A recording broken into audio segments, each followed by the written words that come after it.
All right, so now that we're continuing our probability and statistics unit, we're going to get into a little bit about statistics. And the first lesson here that we're going to do is measures of central tendency. This should be a review for a good chunk of this at least. So let's take a look. So if you recall, measures of central tendency, these are values that identify a central position in a data set and used to describe the data overall.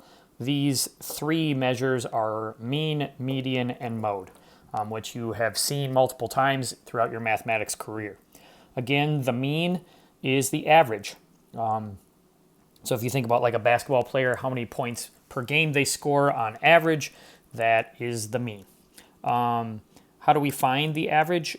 We add up all the data entries and then we divide by however many values are in that set. Median is the middle number, and you are going to put them in order numerically and then cancel down to the middle. Now, if you cancel down to the middle and there's only one number, then that's the median. If you cancel down to the middle and there's two numbers left, then you will have to take the average of those two. So, in other words, add them up and divide by 2. That will be your middle number. The mode is the number that occurs the most or just pops up the most.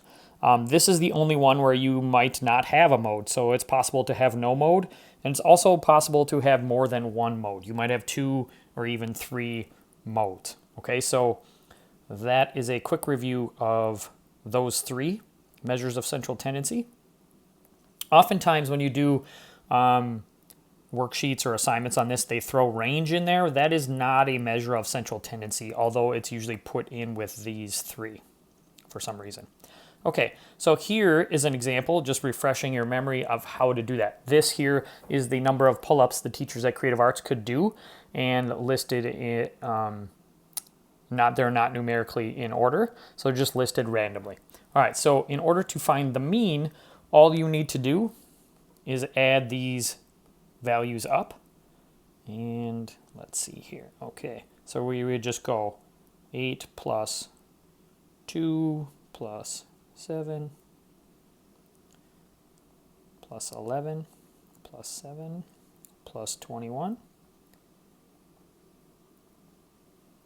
plus 1 plus 8 plus 14 plus 4 and plus 0. So you're going to add all those numbers up and then divide by however many there are. Let's see, there are 1, 2, 3, 4, 5, 6, 7, 8, 9, 10, 11, 12 of them. So this will give us our mean. When you do these on your calculator, you want to make sure that after you simplify the top, you hit enter. So I'm going to do this here on my calculator. Okay, so those numbers again were 8 plus 2, 7, 11, another 7, 21, 10, 1, 8, 14, 4, and 0. Okay, so make sure you have all 12 entries in there. When you do that, you get 93. So make sure you hit enter after you do that. Don't hit divide here, otherwise you'll get the wrong answer. So you got to simplify that first. Now you can divide by, there were 12 entries, 12 teachers did that, and that gives us our average. Okay, so let's go back. So this, I should have wrote that a little bit smaller, but this gives us 7.75 pull-ups.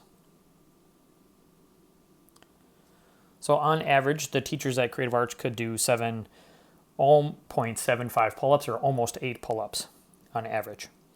Now, some of the things that might be throwing that askew a little bit maybe are this number right here and this number right here, are kind of making that a little bit skewed perhaps.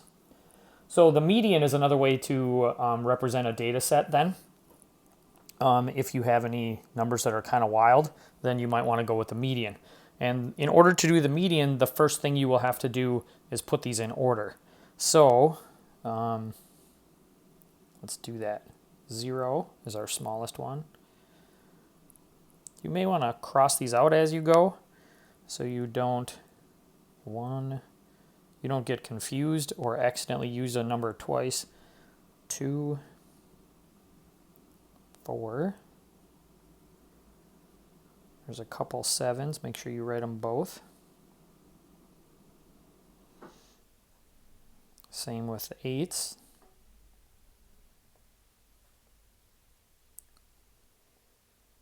10, 11, 14, and 21. Okay, so now after I write them, I always like to count to make sure I still have 12. So, 2, 3, 4, 5. And sure enough, we got 12. Okay, I would suggest you always do that. It's easy to miss one. Okay, so now I want to cancel down to the middle. When you do that, so I'll change colors here. You just want to cancel down until if you get one number or two. So one from the bottom, one from the top. And just do that in pairs till you get down to the middle. Now, if you have an odd number of data entries, you'll get 1 in the middle. In this case, we end up with 2 in the middle. So now if I canceled out another pair, I'd end up with canceling everything out. So I don't want to do that. So now if you have 2 in the middle, you're just going to add these 2 together and divide by 2. So you should have 15 divided by 2, which is 7.5. Okay, so in other words, halfway in between these two numbers is 7.5. That's sometimes easy to see, and other times it's a little trickier. So this is how you can go about this route if you need to. So there's 7.5 pull-ups would be the median. And then the mode. Mode is pretty easy to look at. These are just your ones that occur the most. So which ones pop up the most? In this case, we have 2 7s and we have 2 8s. So they both occur the most. And remember, with mode, you can have more than one mode. Now, sometimes you might not have any. So it's possible that there is nothing there. And you might write no mode if they were all occurred the same amount. Okay, so that's a refresher on mean, median, and mode. Now let's go to something that may be new. This is called expected value. So this is when you're given a variety of things and you're told the probability of each of those. So here we are given the probability that a World Series will go 4, 5, 6, or 7 games. To figure out what the expected value is and the probability of how many games it will actually go, you can use this information to predict. So all you have to do expected value is you're going to take the number of games in this case and multiply by its probability. So 4 times 5/27, 5 games, the probability of that happening is 5/27. 6 games, the probability happens to be 6/27. And then for 7 games, it's 11/27. Okay, so now to figure out the expected value, you're just going to multiply these out. So let's do that on our calculator.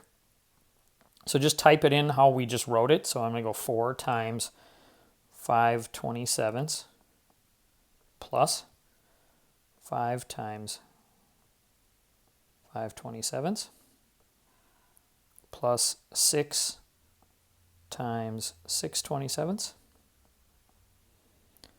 And then 11/27 times 7. So when we do that, we get 5.85. So we'll go with that. 5.85.